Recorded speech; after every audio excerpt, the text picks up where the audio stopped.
Ես երևի կրկնեմ այն ինչ որ ասել եմ այսօր առավոտյան, մեր տուն եկել են առավոտյան շատ շուտ, բոլորս քնած էինք, ժամը 7:30 մի քիչ, եկել են շատ մեծ քանակով մարդիկ, եկել են ներկայացրել են փաստաթղթերը, որ պետք է խուզարկեն, ամբողջ տունը խուզարկելուց հետո ասացին, որ ոչինչ չեն գտել, ավելի հեռախոսը արգրավեցին, հետո հանեցին։ Տիկին Ադամյանի ենք ասացին։ Ինձ համար շատ տարօրինակ է այս մեր այսօրվա դարում ինչ կարելի է տան մեջ փնտրել ընդհանրապես,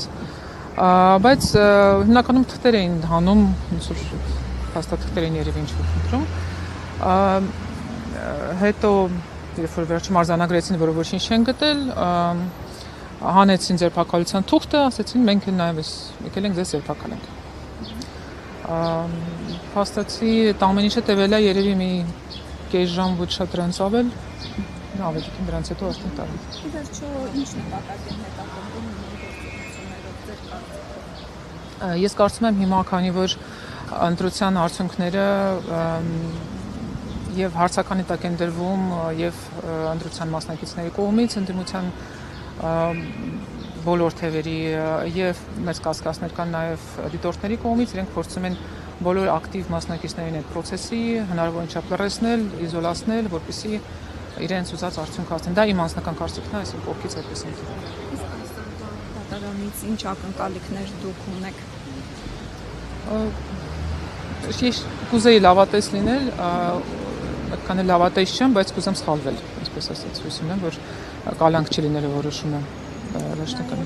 Էոնիսյանն էլ գրառում կատարել իր Facebook-յան էջում, նշելով, որ ըստ էության իրենց ներկայացրած հաղորդման հիման վրա են ձերբակալել Ավետիք Չալաբյանից, սրա հետ կապված դուք ինչ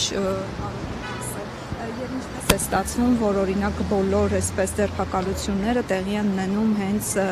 նրա ներկայացրած հաղորդման հիման։ Այդ անձնավորության մասին ճիշտ ասած չի ուզի հիմա խոսել, ինքը ներկայանում է որպես անկախ դիտորդ, ինձ թվում է ինքը ԿՊ-ի վստահված անձն է եւ գործում է ոնց որ իրենց հետ համենայն դեպս համակարգված։ Այլ բան դժվար եմ ասել։ Քննչական կոմիտեն ըստ էության հաստատեց, որ ձայնագրության մեջ լսվող ձայնը ենթադրաբար Ավետիք Չալաբյանին է, դուք ինչ կասեք։ Այդ առումով ճիշտ ասած չեմ կարող որևէ բան ասել, ես չեմ կարծում դա ճշմարտություն է կամ ճիշտ մի խոսքով իրողություն է, կթողնեմ որպես իրավական արդեն մեջ մասնագետները դրանով զբաղվեն։ Անցկացված քննչական գործողությունները երեխաների վրա ինչ ազդեցություն են ունեցել։ Երեխաներին արթնացրել էին, ես չեմ ուզում որևէ, այսպես ասած,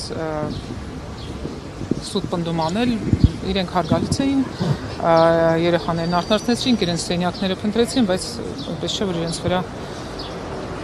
ինչ-որ այլ տիպի ճնշում կար, ուղղակի տանը օտար մարդիկ էին ու երեխաների մի սենյակից մյուսն ենք տանում, որպեսզի իրենք կարողանան տունը խուզարկեն։